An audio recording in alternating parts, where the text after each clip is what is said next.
Hello there and welcome to this CodeRage session. My name is Stephen Ball and I'm going to be taking you through this deep dive into change views. Now, change views allow us to deliver some insanely efficient data updates across the wire to remote devices.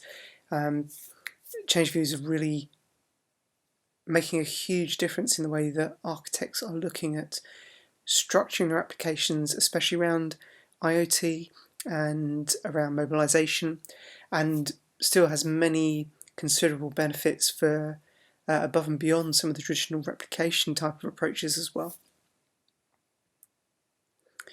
So my name's Stephen Ball. I'm the Associate Product Manager at Embarcadero. I specifically look after InterBase, so I have sole responsibility for that on the product team.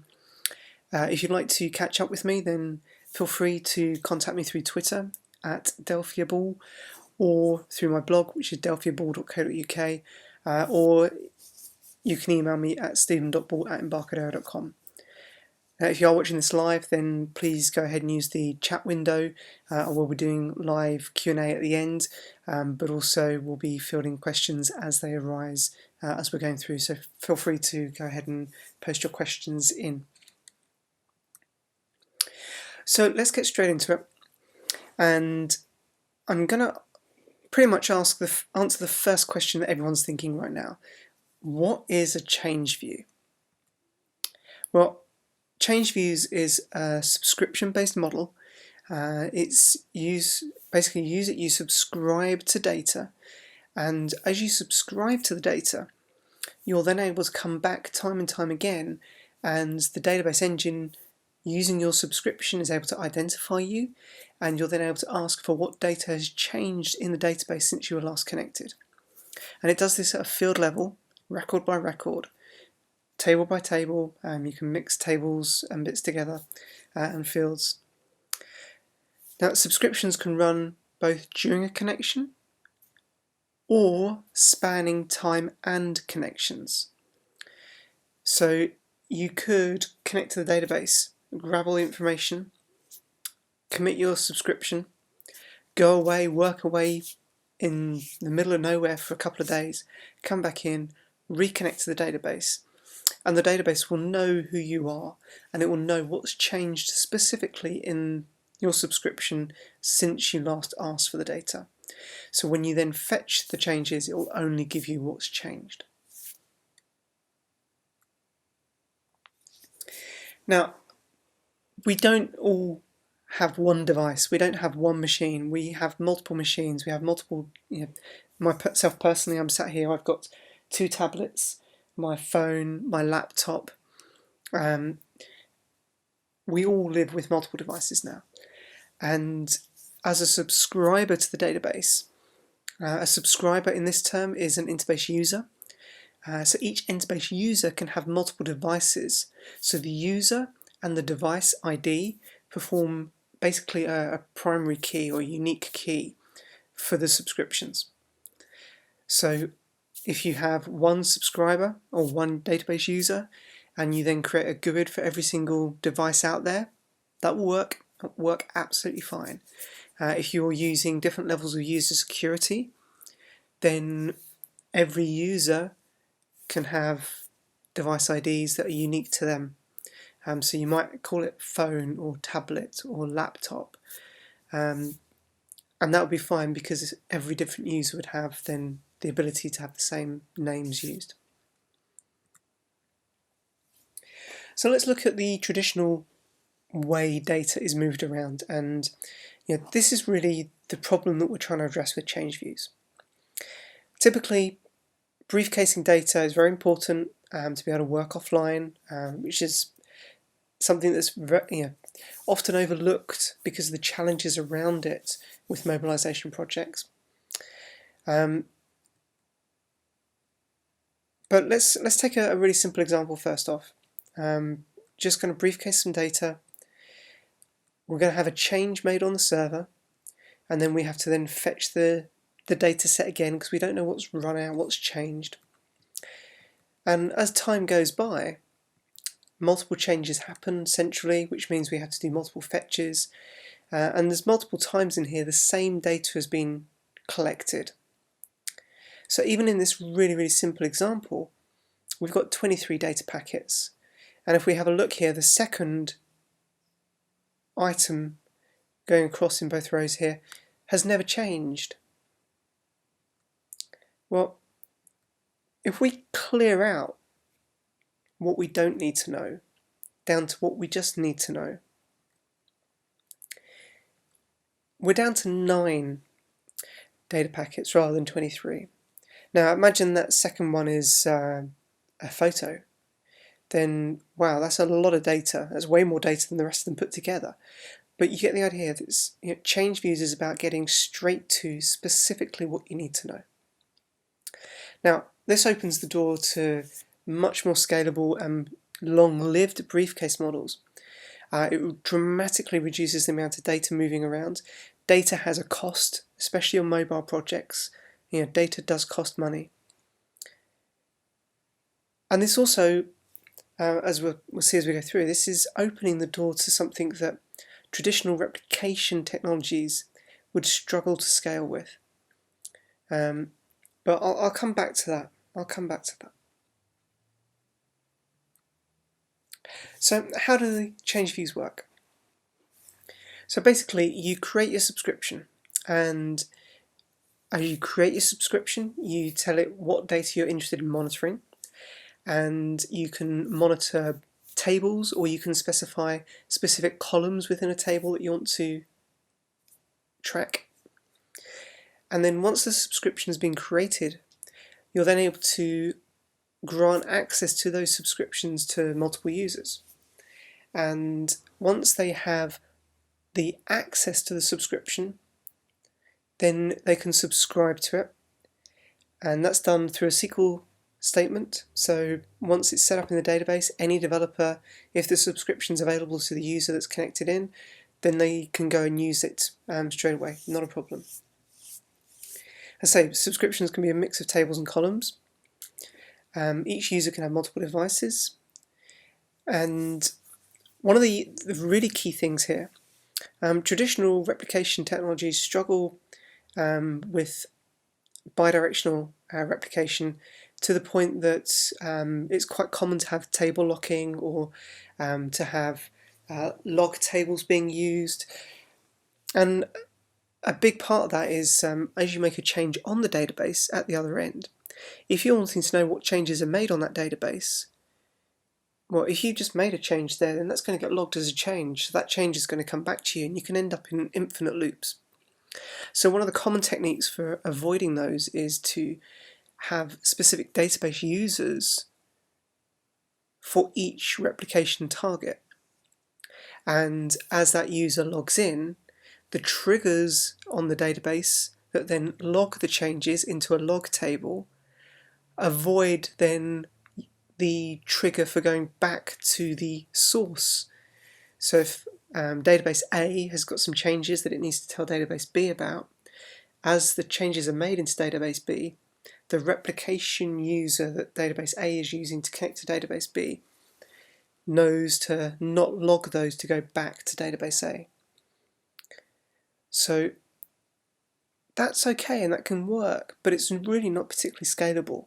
And now imagine trying to connect 10,000 or 50,000 devices into a database, and you're wanting to do some bidirectional data movement. You're then looking at 50,000 users. You're looking at 50,000 sets of triggers. You're looking at every one database change that's made, logging out 50,000 changes in essence. You can see that that really does become very unscalable very quickly. So by using a change view, the fact that it doesn't log those changes to go back to you is an immensely powerful feature. As I say, you can have your change views running for as long or as short a period of time as you like, and they're included in all the paid versions of InterBase. So what that means is we can have change views running out on mobile devices. We can have them running out on on Windows and Mac and iOS and Android. and Linux as well. So you really can have the changes being tracked both on the device and off the device. And if you want to move the device changes back to the central server, you just create a subscription locally, and you have a specific subscription device ID you could just call server. You can track it, and then you can push that information back as you need to. Okay, so that's a brief overview of the change views. Now let's get into the more technical element of it, and let's have a look at the language, and we'll get to the point where we have a demo of it as well. So creating a subscription really is as simple as running a simple SQL statement. So a bit like creating a table, here we create subscription, we give the subscription a name, so this subscription name is sub CEO multi-device, and the tables that we're interested in tracking here, we're interested in tracking the employee table, the customer table, and the sales table and the department table. However, for whatever business reasons here, we're interested in only tracking inserts, updates and deletes on the employee and customer table. For sales, we're only interested in where something gets changed, so it's updated. And in the department table, we're only interested in the location. So we're only interested if the location field is changed in the department table, and only if it's updated. So I'm not even going to try and understand a use case for this one, but you get the idea of how you can mix and match through field level and specific insert updates and deletes that you want to track. Now this can be really, really useful. You could have a change view that only tracked deleted records. So by doing that, when the records are deleted, they're never going to disappear from the database. They're not going to show in any of the queries or anything, but they're going to be there. So you could have a special subscription that you use to connect back in at points in time to find what data's been deleted by anybody. Kind of a hidden tracking method.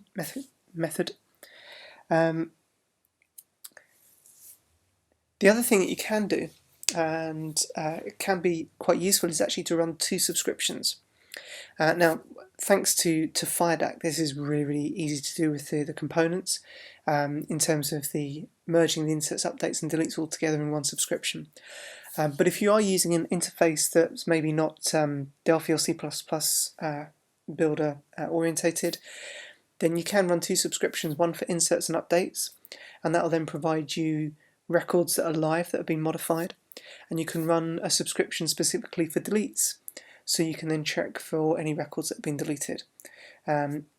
Otherwise, you'll need to be able to check the bits on the records to say if this is an insert, update or deleted record. So by separating the two out, if you're using kind of PHP or Python or something else to connect in, that can be a very useful way to work out what's different. So as I said, once you've created the subscription, the following step is to grant access to it. Now you can grant access to the subscription, by default it's there for the database owner, but having the rights to track a specific subscription is a huge security benefit way beyond what log tables can provide. Now let me give you an example. We do an awful lot of work with InterBase in medical, and imagine that you have a field that is a HIV status. Now if you're tracking patient changes or blood sample changes, and there's a subscription that allows you to track when that record changes, if that's going into a log table that's generally used by everybody, then that's quite easy to get to that data. Now that data may be encrypted, it may be restricted for viewing through user security, but if it's in the log tables, then well, you can kind of get around that. Not with change views, because you have to have the rights to track the subscription. Only those people with the rights and those who are subscribed will be able to identify what's actually changed on the records. So if you do want to keep secret when specific data is changing in the database, having a subscription that only specific users can use and have been granted subscribe on is very, very powerful. So using a similar kind of method to granting access to tables or any other kind of standard SQL kind of elements, grant subscribe on subscription, and then the subscription name, and then to, and then you put the username, or you can, if you're using group level security, you can use the group name to subscribe and grant access to all the HR staff, for example. Revoking access to the subscriptions is as simple as revoke subscribe on subscription, subscription name, and then from the username or group of users.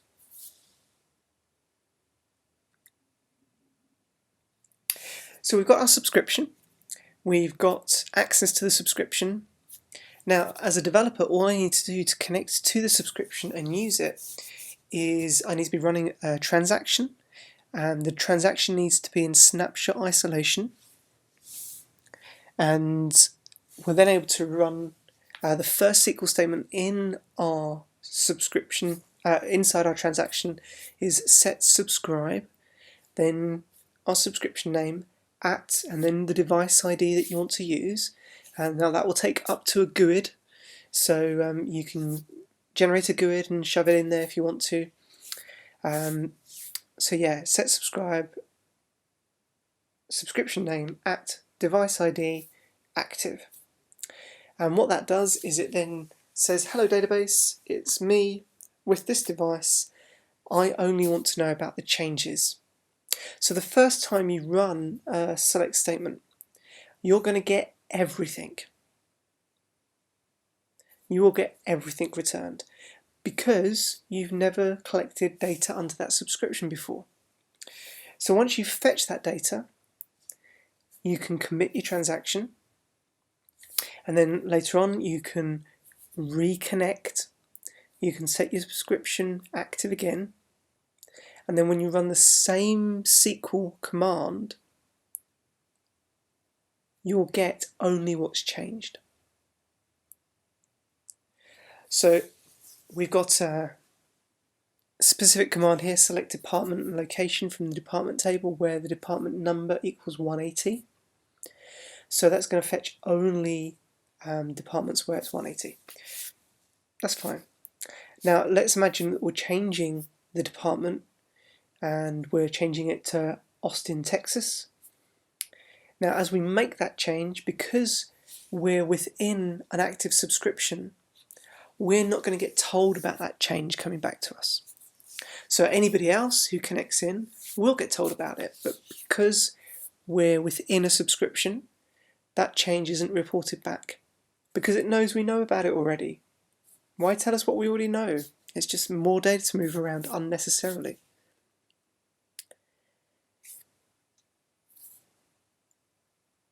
So the first statement would obviously pick up the departments. The second statement there will update the record.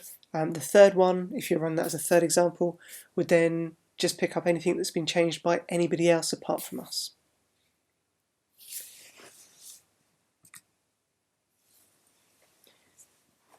Now there's 5 tables. If you're interested in the underneath gubbings of it all, the RDB dollar tables are the database system tables. There's subscriptions, which defines the change views that have been created. So if you want to go and actually have a look at those in depth, then you can go and have a look at the RDB dollar subscriptions table. Then there's the RDB dollar subscribers table.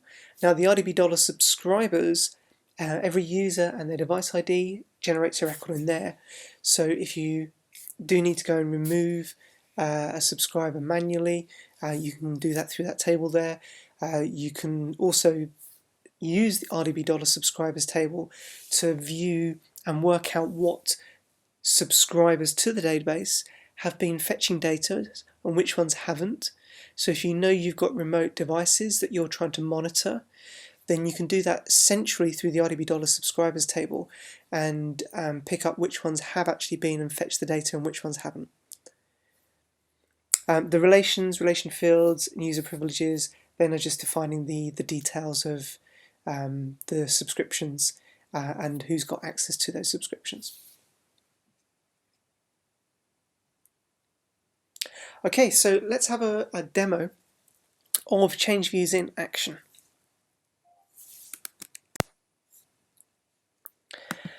Okay, so I'm going to just jump into RAS Studio. Now there's a sample for both Delphi and C++ in the samples directory. So if we just go to Open Sample Projects, it's in the same place for C++ and Object Pascal.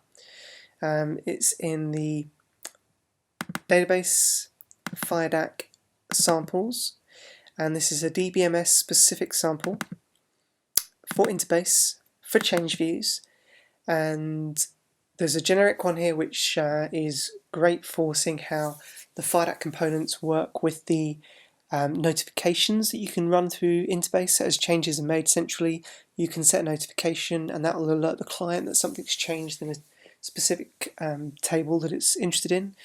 And there's also this pharmacy demo. And the pharmacy demo, the project group here has 3 projects in here. There's the data merge project, which is an application that was written to take data from a Microsoft SQL Server database and merge it field by field, record by record into an InterBase database. And that was a central point for a proof of concept that we were running with a customer on change views specifically. And that customer had 30,000 remote locations that they needed to keep up to date with drug information, and the SQL Server database just couldn't manage the scalability around the replication that they needed to do.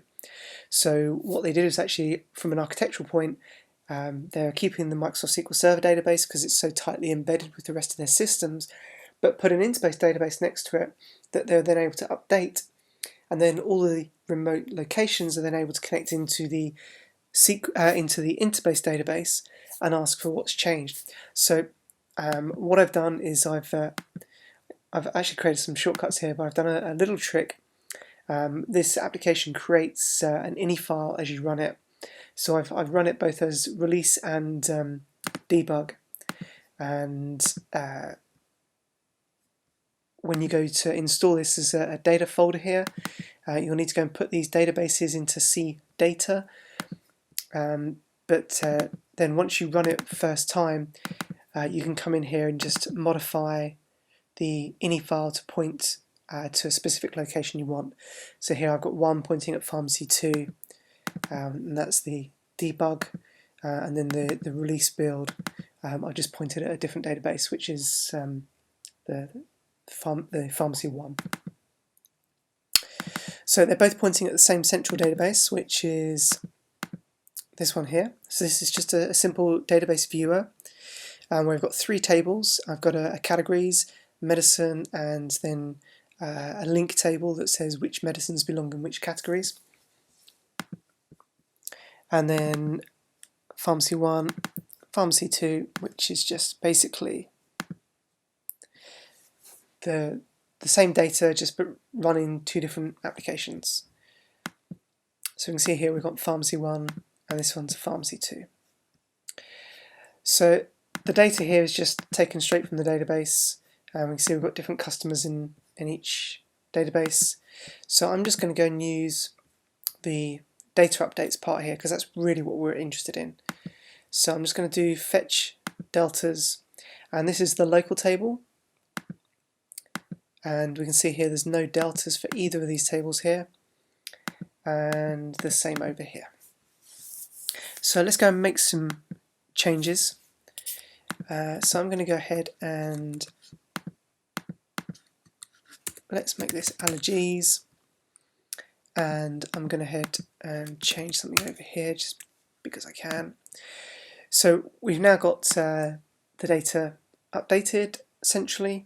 I'm going to use this show merged here, which is basically going to fetch the local data and then merge the delta on top of it. And then we can see here field level specifically what's been changed. So we can see allergies has been changed here, and on this record here we can see that the name's been changed as well. If I go ahead and just do the fetch deltas on this one without the showing merged, we can see specifically that the data returned is just the records that have been modified. So let's go ahead and I'm going to post those changes into Pharmacy 1 but leave them pending in Pharmacy 2 for the moment. And let's just come back here and I'm going to make another change. I'm actually going to change this back. And I'm going to go and change another record, which is the one that I should have changed. And yeah, that'll do for now. So let's go ahead and fetch the changes here. We can see nothing's changed on the categories. We have now got a couple of changes made here. And if I go and fetch the deltas, now we know two changes have happened here because this one's changed and this one here has changed. So we do see two records. Over here, we've not committed those records in yet. We can still see that the original changes have not been committed in. We've done a select against them, we haven't done a commit. And that's actually really quite useful because you can do a select statement. You could do a select count from table to find out how many records have changed before going, actually, yeah, I'm going to grab those now. But although it's changed back, it's still been changed. So it's important to know that it's been changed. But it's been this record's been modified a couple of times. In fact, we could go back and modify it again. It will still just keep rocking up just the once. And that's important because when you use traditional logging, you're going to get multiple records. And if you change something 3 or 4 times, it's going to appear 3 or 4 times in the log for each destination. Change view just consolidates that and says, right, this record's changed, here's the current value. The rest of the stuff in between, we don't care about. So it's, because we're not using logging, traditional log tables, this isn't an audit system, but it's, it's much more efficient and precise and to the point. Okay, so that's change views in action. Let's jump in and have a look at the code for that.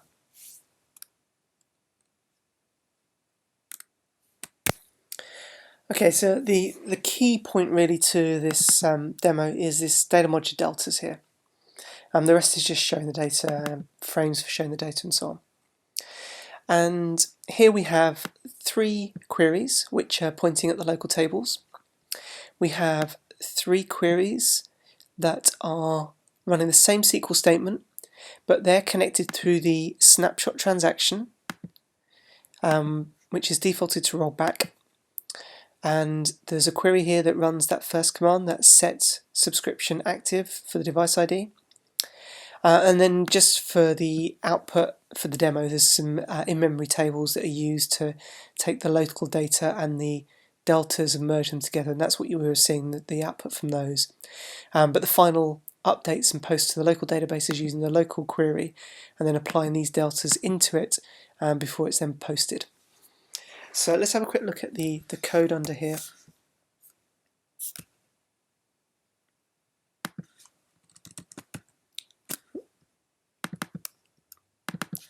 I keep forgetting that Windows 10 has got some key pushes that are changed. So I'm still trying to rework out the mappings. So anyway, here's the open all, which is the run on the database data module creation. The local queries go into cached update modes. We then open the local queries. We then check that our remote database transaction isn't active. If it is, we roll it back. And we then just start a fresh transaction against the remote database. We then set the subscription for the medicine updates at the device ID active. We execute that. That's all we do. We just run it as a SQL statement, and then we run the open command on the remote data queries. And we can see here that as the data module is created, both the local and the remote are being set up with the same SQL statements. To merge the data, it really is just as simple as running this really cool feature that was introduced in XE8 called Merge Dataset. So using FIDAC, you can run this. You can take the source for the local one, do the merge dataset, and then you pass in the delta. And here you just tell it you're doing a delta merge into this dataset, and that's it. You then just apply updates. We're then all up to date, so we're able to commit the remote transaction, and then we just notify the screen that it's to go reload the local datasets, and off it goes. So that is literally all you need to know from CodePoint. And just jumping back, here's the C++ version of that data module. I say, so it is there, just go ahead and have a look at it. Same kind of thing, just literally setting up the queries. They're all pointing at the same SQL statements, setting the cached updates. It's literally dots for dashes, arrows, and using the same FIDAC components, using the same merge dataset properties, and using the same merge data modes with the delta merge for adding the deltas into the memory table. And this just puts the initial data set in and then the deltas on top of it. So that's exactly the same, and then the post updates being exactly the same thing again, just taking the local query and posting the deltas in. From a database point, in IB Console you can come in here, you can see the subscriptions, you can see the SQL for them, you can see the permissions that have been granted through them, and that is literally all you need to do if you want to kind of find out what subscriptions are set up on a database.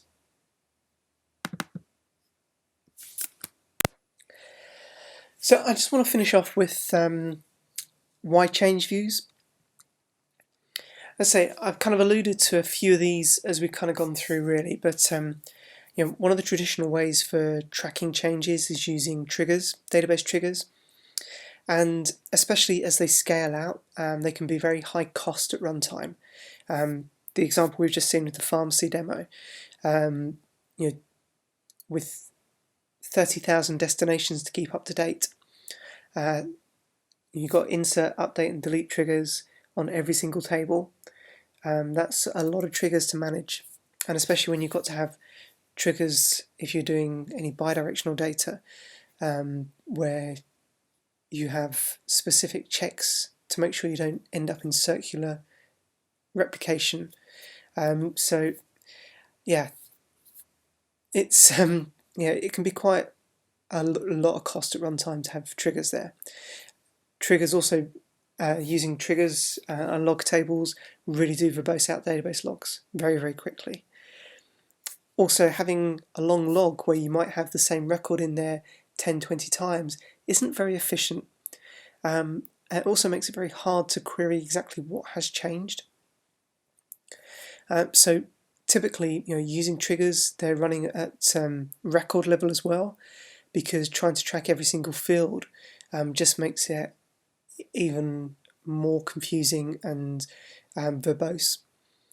So the level of detail isn't anywhere near what you're going to get with change views. So hence, triggers are really suited to small scale synchronization and replication jobs. With change views, we have near zero database speed effect. In fact, it is pretty much zero.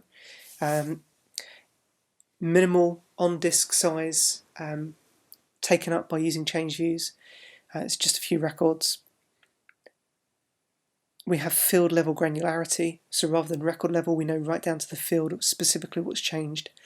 And as a developer, when you query the database remotely and you fetch the changes, knowing specifically what has changed can add so much more power and opportunity to you in terms of what you present to the end user and how you make them interact with the system. It really does open up especially when you kind of got conflict resolution, being able to identify specifically what records have changed on a field level, really does help you consolidate and work out how the changes should be merged together programmatically. Also, change views has some additional SQL language features, so you can query for where fields are same or are not same. So have a look at the language guide, we'll take you through those. But that's great. You can query select star from table where field is not same, and that will then restrict the delta view just down to the specific field that you're interested in at that point in time. And also, change views are highly scalable, highly scalable.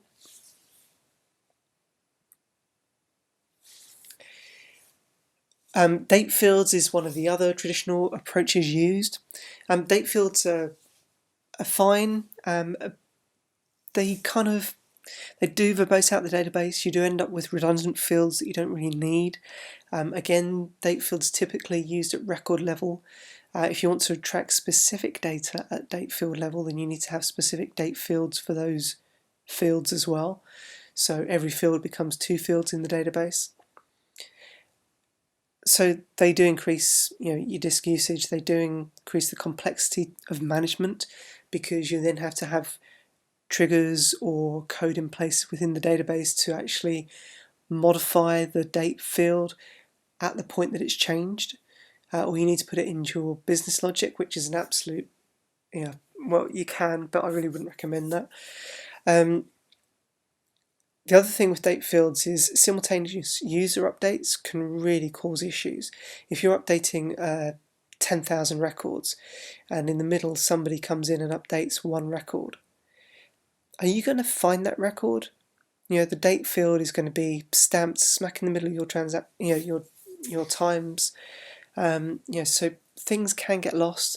You also end up with problems around date time changes.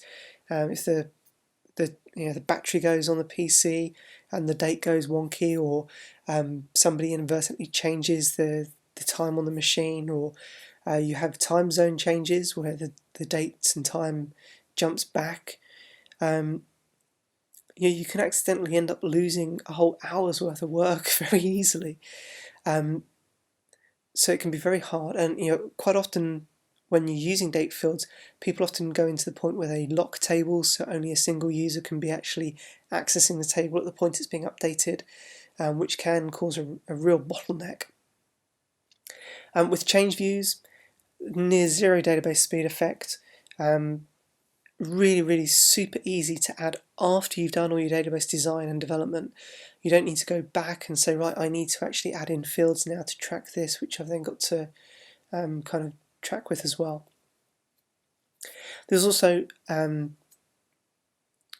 no metadata changes, so you can filter your changes through SQL. Much easier and simpler, and because it's all run within an ACID compliant configuration, you can have multiple users accessing and writing to the table at the same time, and when you reconnect your subscription, you'll find out those changes that have happened in the time that you've been making your changes. So you'll never miss a change made to the database again. So if you're interested in finding out more about change views and the pros and cons there, a bit more about the pharmacy story, I definitely recommend downloading the change views white paper. If you forget the URL, which is the short URL that's up on the screen there, then just go to the InterBase page. InterBase product pages on the Embarcadero website. You'll be able to see it on the right hand side. Just look for this kind of little icon, and you'll be able to download that quite easily.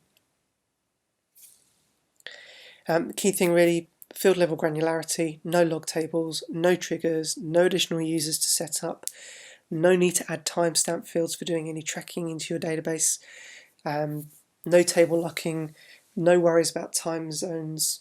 It's just really super highly scalable and very easy to manage.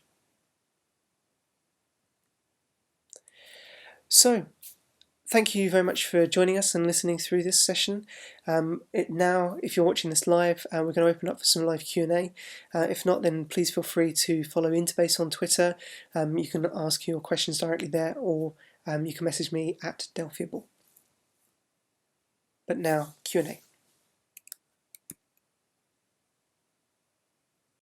Okay, great. Stephen, thank you for another great session on InterBase. Hey, you're welcome, Jim. So you've still been here busy answering questions, it looks like. Let's see, does InterBase work traditionally by default and subscription is something you need to subscribe to separately, or is this behavior by default? I guess he's referring to subscribing to change views here. Yeah, so basically, once you've defined a subscription, and you can have multiple subscriptions on the database. Once you've defined a subscription and you've provided access to that subscription to specific users or groups of users, then it's then down to the developer to go ahead and connect into and use that change view. And all they need to do to use it, as we saw there, was to create a snapshot transaction and run set subscription active SQL statement. And then once the subscription's active, it then treats that connection as a change view. So anything you ask for will just give you the changes. Anything that you update won't then be tracked and sent back to you.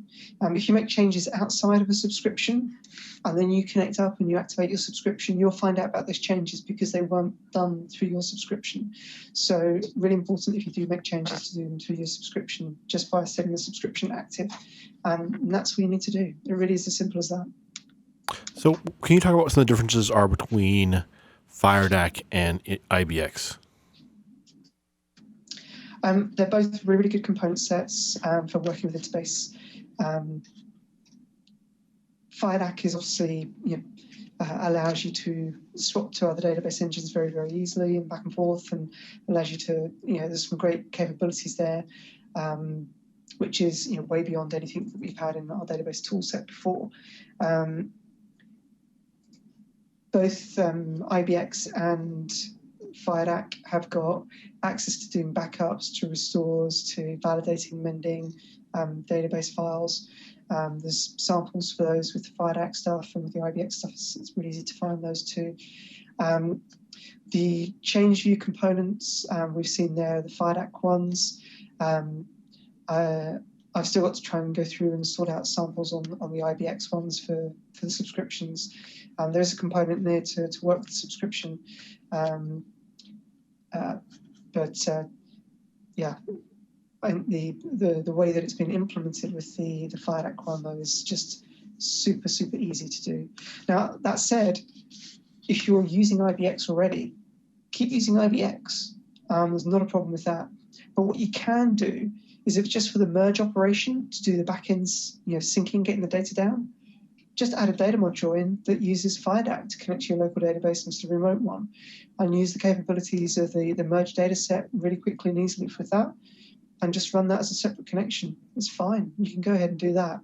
No need to go and change everything else that you've got. So if you really like the merge capabilities on that, go ahead and put it down and do Okay. it. If you have a direct client-server application, what's needed to do locally to keep old queries alive when users typically ask the same query on a daily basis, and you maybe get about 5,000 records each time, but only 1 or 2 records have changed? Okay, so typically with a database engine, you get the 5,000 records. It's quite a bit of network traffic. And then something's changed. And a few database engines will alert you that, hey, you've got handle to a query here and something's changed. And when that happens, you then got to refetch all 5,000 records again. What InterBase allows you to do is you can go ahead and connect to the database, fetch the 5,000 records, and you can close the remote connection to that query if you want, if you've kind of cached that data set locally. But what you can do is you can use the InterBase alerts. So when there's a change to the table on the server side, you can get an alert And we did a skill sprint on this. In fact, I think I put in the chat log the link to the skill sprint. But what happens is the event fires on the server, and it will then send a message out to any listeners for the events, and it will tell you that there's been a change made and you need to come back and check for what's new. And using another one of the options within the FIDAC components, you can actually set the subscription name in the event alerter.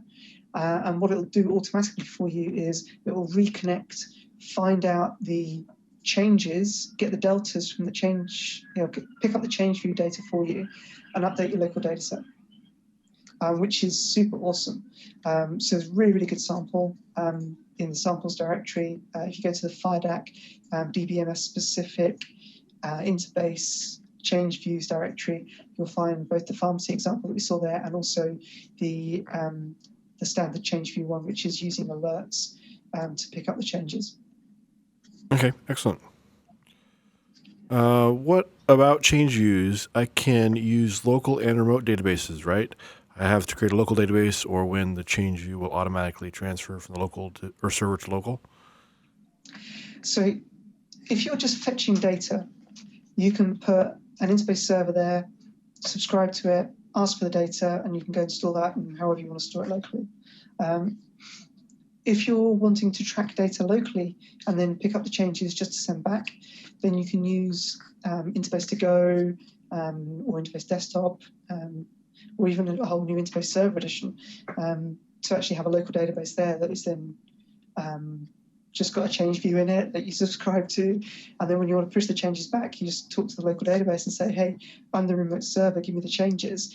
And you can pick those up locally, package them up, and then push them back to the remote machine. So yeah, you can run change views on both sides. That's really cool. Yeah. Really, really cool.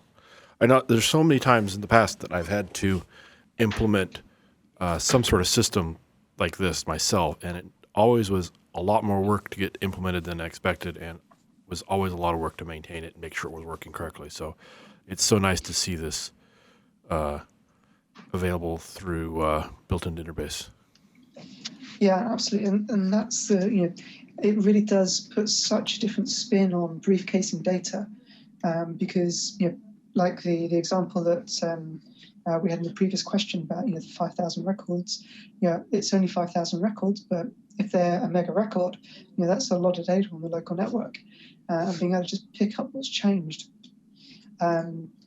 even when you've been disconnected, it's such a powerful thing. And especially with being able to make updates through the change view and not getting reported that information back and avoiding the circular change issue. That's why the pharmacy story is so compelling, because they're moving terabytes of data a month around before they started looking at putting InterBase change views there to run alongside their existing system, just to be able to get that scale of change data out. So yeah, it paid. The license would be paid for in within the first month in terms of the reduced network traffic alone. So yeah, it's pretty awesome to be able to do that kind of stuff. Yep. There's a comment here about the link to the change views white paper. The URL's case sensitive, so if you copied it down without the case, guys, it's uppercase C, uppercase V, uppercase W, uppercase P. Yeah, or if you, those short URLs, they're all case sensitive. So you'll see a lot of those embt.co URLs through CodeRage, and just make sure you get the case right on them. Yeah, absolutely. Yeah, I usually try and do lowercase all because I'm really bad about maintaining case, but sometimes some of them are mixed case. Sometimes you have to because, yeah. Anyway, I think we've got through the questions here. Lots of great stuff. I'm a big fan of InterBase. Actually, one of the very first database applications I built years ago was using InterBase.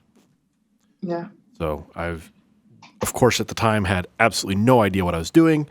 And, I did do some old DBase stuff years ago, but those were just purely database related. But actually building a app that talked to a database was using Delphi and InterBase. But Yeah, I've done an awful lot of commercial stuff with InterBase as well, and It's always been great, especially from when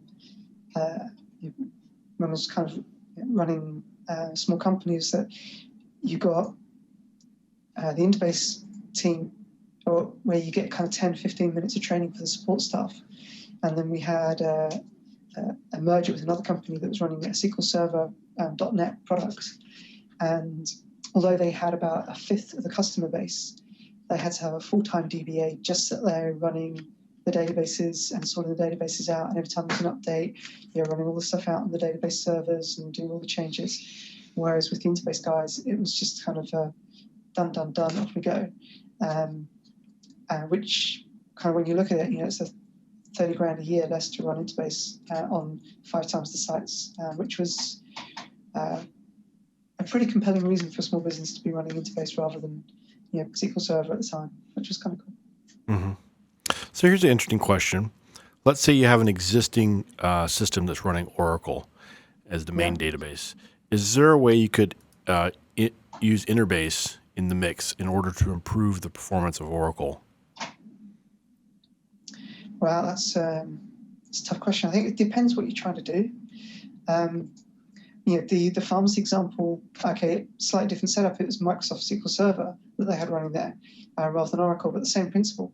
The feature that is unique to InterBase in the market today is change views. And to be able to deliver that briefcase data out, that's where we saw that compare and merge program, which literally had to read the database tables record by record, check for any deleted records, and then go through the checking field by field level to work out what's changed and update the fields that are modified, as well as inserting new records. And by doing that on a one-time only, essentially, and having that running kind of regularly, that meant the InterBase database was always slightly out of date compared to the SQL Server one, but it was enough up to date for the task. And that reduced then the need to send an entire database down to all the remote sites and just allow them to connect in over a VPN and pick up the delta. If you need to improve the performance and the network bandwidth of data that's being moved around, then there's change views offers a very unique way to track that data changes. And the events and the change views working together are an awesome way to be able to update remote machines. I've used events before where I had a booking system, and if there was a change to the bookings table, if you got 2 people trying to book the same squash court at the same time, then as soon as it's booked in the database, you need to make sure the rest of the workstations are updated. And that it becomes unavailable on that machine straight away. And using events, we're able to actually at least get notice that something's changed. I still had to parse all the data to work out if it was relevant to me. But with change views, you can get right to the nuts of that, which is absolutely awesome. Just speeds things up dramatically. So, I guess it depends what you're trying to do and what features you're using. But certainly I'd say go InterBase. Yeah, double booking a squash court, that can be a really bad thing. When I was a kid, my dad played racquetball a lot, which is sort of similar to squash, but he got a situation where someone double booked the court, and he was playing, and someone else showed up and said, "Hey, this is our court," and they smacked him in the head with a tennis racket and split his head open. So yeah, that's bad stuff. Don't double book your squash courts. Anyway, thank you again, Stephen, for a great session here. This was a lot of fantastic features in InterBase with change views and how we can take advantage of that. So thank you for all that you do. No problem, Jim. Always good to be online with you. Yeah, and thanks to everybody else for joining us this morning for InterBase Product Address, InterBase Change Views. And up next, we have Simplify Parallel Programming with Patterns by Primoz Gablicek. It always sounds right in my head, and then I can't say it right. Gablicek. You need another espresso. Yeah. Yeah, it sounds like a good session. Really good session. Yeah. Stuff coming up. So he did a skill sprint on just patterns with his OmniThread library, but this one's he's expanding to cover OmniThread library and the parallel programming relationships with Rad Studios 10 Seattle. So this should be really, really good stuff. So definitely stay tuned for this. Learn how to use patterns to really simplify your parallel programming. All right. Yeah. So if you enjoy that, then obviously go back to the skill sprints. There's been some stuff done around patterns and how to kind of design your applications and decoupling code. I think there was a really, really good session that was done Nick Hodges did it recently as well on the skill sprints. Yes. So, but obviously wait till CodeRage is done before you pop back to catch up on the skill sprints. Yeah, exactly. And then you can come back and catch up on all the CodeRage sessions you missed. Cool. Okay. Cheers, Jim. See you later. Thank you. Bye.